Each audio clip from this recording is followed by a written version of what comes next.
Hello and thanks for joining us again on Agenda 2030, a program designed to give you an insight into the implementation of the Sustainable Development Goals, also known as the SDGs in Nigeria. On today's episode, we will bring you latest reports on efforts towards the attainment of the SDGs in Nigeria. We will start with a recent interview we had with one of the SDGs ambassadors, Teju Babyface. He was recently in the office of the Senior Special Assistant to the President on SDGs in furtherance of his mentorship program for youths across Nigeria, which is in line with Goal 1, 4 and 8 of the 2030 Development Agenda. He spoke with Agenda 2030 on the initiative and other related matters. Agenda 2030. As a successor framework for the Millennium Development Goals, the global community rolled out a bigger, deeper, and more encompassing framework called the Sustainable Development Goals, designed to transform our world, lift the poor out of poverty, as well as ensure inclusive and healthy society. On Agenda 2030, we take you on a media trip to the global destination of the future we want. With everyone on board, we focus on the people and their struggle, the civil society and their agitations, the government and her development effort, the Global Development Agenda, its 17 goals and 169 targets. We bring you all the deliberations, insightful conversations and high-level partnerships on the road to global destination. Agenda 2030, showing on this channel. Agenda 2030, leaving no one behind. Welcome back. As you know, you can always watch this program and other episodes by subscribing to our YouTube channels on youtube.com/FreshNewsTV and youtube.com/Agenda 2030 TV. You can also watch the program live on Facebook. Log on to www.facebook.com/FreshNewsNG and www.facebook.com/Agenda 2030 TV. Follow us on all our social media platforms at Agenda 2030 TV on Facebook, Twitter, and Instagram. Remember to drop your comments and share with your contacts. Do use the hashtag Agenda 2030 and Agenda 2030 TV. Thanks for staying with us.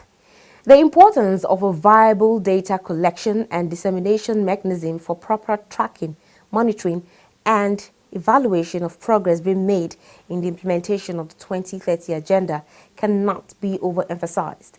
In the same vein, partnership, which is Goal 17 of the SDGs, has also been identified as key factor in the success of the agenda. It was against this backdrop that a research delegate from Aid Data at the College of William and Mary, USA, paid a courtesy visit to the office of the Senior Special Assistant to the President on Sustainable Development Goals on issues of credible data necessary for strategic planning and implementation of the goals global agenda, as well as for benchmarking progress made.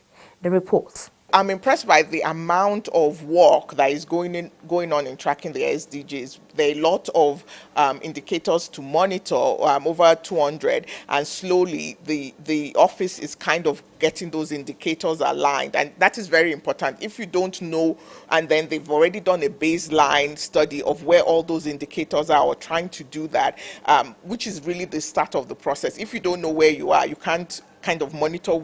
You won't know how things have changed over time. The implementing ministries and agencies are going to have to mainstream the SDGs, but it might be better for each agency to kind of pinpoint what is the program in their budgeting that is actually SDG related, so that it's not diffuse. You want it to be mainstream and diffuse, but then there's no way to monitor that, because then it says when it's everything sometimes. But I think that the process is kind of the thought behind what to do about succeeding with the MDGs is kind of part of what this office is doing, and that's very impressive. And specifically within the SDGs right now, there's a focus on leaving no one behind. And we'd really like to understand how vulnerable groups are being accounted for in the data that's being collected for the SDGs. We're looking at vulnerable children in particular, internally displaced people, migrant children, and how we can better incorporate those vulnerable groups into the SDGs so we really are leaving no one behind. We've been working with the National Bureau of Statistics and the Ministry of National Planning to to determine our needs assessment, to determine the baseline data that is available to us, and without data, you cannot perform. So for the SDGs, data is everything, and I think it is worth the while. We now bring you the interview with Teju Babyface, one of the celebrity ambassadors of the SDGs. Well, the key word in what we're doing is mentorship. So it's the Mentorship Foundation Africa. The key word is not foundation. And as important as Africa is in that name, it's still not the primary word. The primary word there is mentorship. Africa just qualifies the word mentorship. So if I had to give one advice to any young person, I'd say look for a mentor. The mentors that I had were able to groom me. I mean, where would I be without the mentorship of Basoj Taria Jr. and Ali Baba and Richard Mufedamijo and Tadio Gidon, Sam Adeyemi, Leke Olda, Femi Paul, and all the people who have mentored me. I mean, so what we're trying to do now with Mentorship Foundation Africa is to give a formal structure to the idea of mentoring. But what you should have done before now, if you hadn't done it, was look for a mentor. And even when you come to our foundation and we train you, we'll still advise you to get a mentor. You need people who have succeeded in whatever field they are to tell you and to show you how to succeed. Doesn't matter your field. Doesn't matter if you want to be a chemical engineer and the mentor you're attracted to is a pastor, or the mentor you're attracted to is a fashion designer. It matters not. It is not what they do that is attracting you. It is the success. The tenets and the fruits of success are the same. So it doesn't matter whether your mentor is doing something different from what you're doing. It is the success that they have achieved that attracts you. So that is our advice for you. That's what I was able to do even without knowing that was what I was doing. I was able to identify and then pursue building relationships with my mentors. As part of your mentorship program so far, even though not directly with the academy, you wrote a book which is Secrets of the Streets. Yeah. There you brought up so many things that could help some of the people, young youths who wants to excel in some of their various endeavors. Yeah. What's one secret would you want to share with Nigerians that's you keyed into while you were growing up, that stood you out, that took you to this very level that you are now? One major secret. Oh, well. I guess even in my wildest days, I was never too far from God. I always felt like there was a call on my life to do something impactful. I mean, even as a primary school child. I mean, so I guess you need to not stray too far from your inner man. There's always a voice inside you that speaks. It never keeps quiet. It keeps quiet sometimes, but it's always there at major junctures in your life. You need to listen. I could easily have told you as a child that my living would probably be made from speaking to people and impacting people, even though I didn't know what it was. So I always had the sense. I guess what I'm saying is I always had a sense of destiny. And it's important that you have a sense of destiny too. You're not just here existing and just waiting for somebody to help you. There's a reason why you're here. You must have a sense of a bigger picture, a sense of destiny as to why you're here. There's a reason why you're in Nigeria. Talent and education, which is most important to you? Well, education, because everybody has talent. That's like saying eyes and education. Which one is more important? Everybody has eyes. Everybody has talent. You're not born talentless. It's impossible. It's an impossibility. So it's education that is important. During the last World Environment Day, which had as its theme Beat Plastic Pollution, the United Nations Secretary General Antonio Guterres admonished people around the world to protect the environment and support initiatives that will guarantee a clean and healthy environment for all. At an event to mark the day in Nigeria, Vice President Yemi Osinbajo and others also called for better strategies to combat pollution, with emphasis on recycling waste for wealth creation. A clean, healthy and sustainable development has its roots in Goals 6, 13, 14 and 15 of the Global Goals for Sustainable Development. At the event was this environmental artist whose organization, One Environment, is involved in converting waste materials into visual artworks. He told Agenda 2030 crew how waste can be transformed to wealth as against constituting environment pollution. What exactly have you been doing practically to ensure that the planet is protected and preserved for human habitation? Well, for me personally, I'm an environmental artist. By being an environmental artist, what I do basically is to use waste as we call it, to repurpose them into visual artworks that interact with the public, like the plastics, like papers, like woods and all that. I repurpose them, metals, found objects.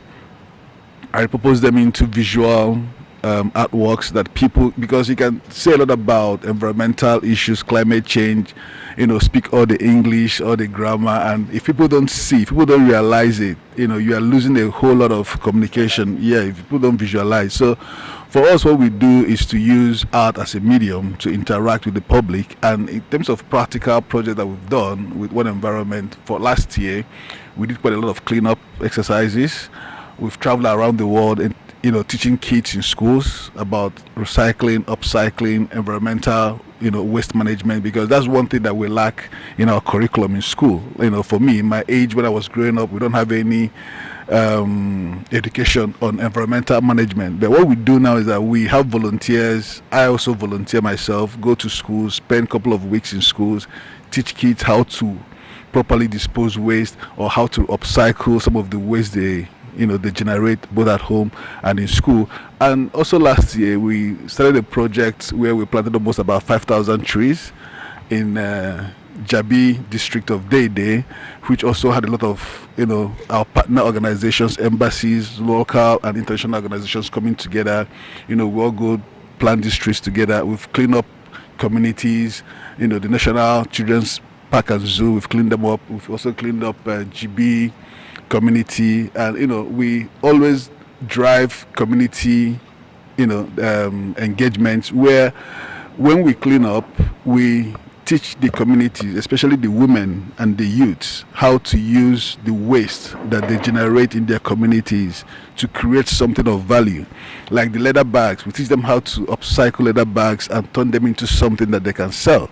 Like papers, we teach them how to use papers to create jewelries and all that. So it's all about sustainability, because if you're talking about sustainability and you are not teaching or transferring skills on how to sustain the environment, then you're missing a lot, because you can clean up an environment and you don't teach them how to sustain that cleanup by using the waste and even by disposing properly. Next year when you go back to that same community, you actually will find it more dirtier than you've cleaned it up. So what we do with our project is to try to engage the community and teach the women, because they're always the ones more vulnerable, and the kids, on how they can actually properly make use of the waste that they that they so generate in their communities. Okay, so has there been any feedback?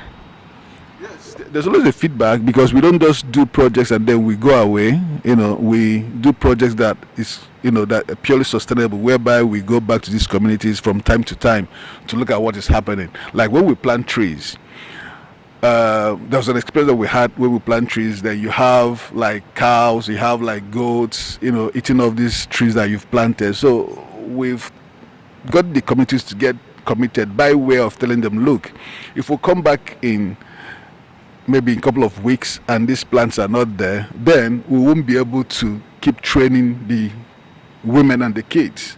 Now, because they've seen the benefit of our skill transfers to the women and to the kids, they wouldn't want those plants to die. So we always have a buy-in from the communities, whereby we try to make them actually sustain, to take ownership of these projects. Ours is to drive the initiative, to help them implement them, but then they take over the ownership by making sure that these trees grow. If they don't grow, then we back off from training them, because the whole essence is that we give you, we empower you, and then you carry on from where we've been able to have our own input. Do you feel you could do more if you have some level of partnership, maybe with the private sector organization, with government, and maybe more other people coming into this with you? Yeah, because the whole idea about us having one environment is one effort, one energy, one concerted coming together to drive this initiative. And why it has been very successful is because of our partners. So absolutely, we would do more if we get more buy-in from people, both from the private, from the government. That's why we've been very successful for the past few years we've been on. I mean, we have people, like I've already mentioned before, people coming from outside the country, people coming from even within Nigeria, from different states, and we all come together within this particular period to share ideas, synergize energies, ferment our energy to create something bigger. Because we believe that when one person does something, it's good, but when you are more than one, you ferment your energy, it brings out more results. So absolutely, we will do more with partnership from both the private and the government. I saw some of your artwork. Precisely, there is a bottle, a very giant-sized bottle you made from plastic. And I also saw a dress of a lady you made from, I think, cement bags and all of that. To me, this looks like waste, making beauty out of waste. All right. What would you say actually inspired this, and how do you think you can take this to a higher level? I think my inspiration always comes from trying to look at the environment and see what I can actually achieve from what I have within my environment. The cement bag is actually something that I've been working on for some time. I actually have been able to develop a fashion line, where I repurpose the cement bags into traveling bags, into tote bags, into dresses, and it's been going on very well. I've been selling both here in Nigeria and outside Nigeria, but don't remember that the cement bags is durable, so it's strong. So people can actually, anticipate the durability of a cement bag. So it's been going on very well. I sell more of the bags than anything. Another environment activist who caught our attention at the event was Aaron Oloboke, who specializes in rescuing endangered birds and relocating them to their original habitats. Aaron believes that these endangered birds have very important roles to play in the environment and advanced reasons why they need to be preserved and taken care of. We rescue raptor birds and we take them back to their genetic birthplace, because human activities are making the world go in extinct. Our environment is not being managed properly. The way hunters are killing them, and the way lumberjackers are cutting our trees, and the way companies are breaking our rocks, it's a very painful thing to the environment. Looking at your shed, I saw something there, save our raptor birds. So carrying this around is one of the ways you want to keep advocating for this. But how well has it been doing this? It's not an easy task, because I've been in this for more than 35 years. But I will never get tired. I will still keep creating awareness, advocating about the values of what God has given Nigeria. So it's not an easy thing. Maybe when you tell some people that we need to preserve these birds, they may not understand what you're talking about. You want to tell us, why do we even need to preserve these birds? First and foremost is to balance our ecosystem, because when we keep killing them, we don't know their value, the food chain will not be balanced, and it's going to affect human nature in the future. That is why we at Ron Paul, we keep advocating to people to learn how to take care of these creatures. Come on. As it is now, these creatures you're talking about looks like endangered species. Are they endangered species? Even red listed. Not only endangered, red listed. Like this very one on my shirt. In Africa, I believe their number is not up to 500 pairs again. But some 20 years ago, even you can see them hovering around your house, but now you can't see them. It's rare to see them because human activity has driven them very far away from we human. In practical terms, how best do you think we can preserve these birds? Thank you. To create awareness from the grassroots, to make our students know about it, chiefs, flying herdsmen, hunters, and so many more, to create awareness from the grassroots, to make them know the value of these creatures. Why do I have to preserve this bird when I can have it for food?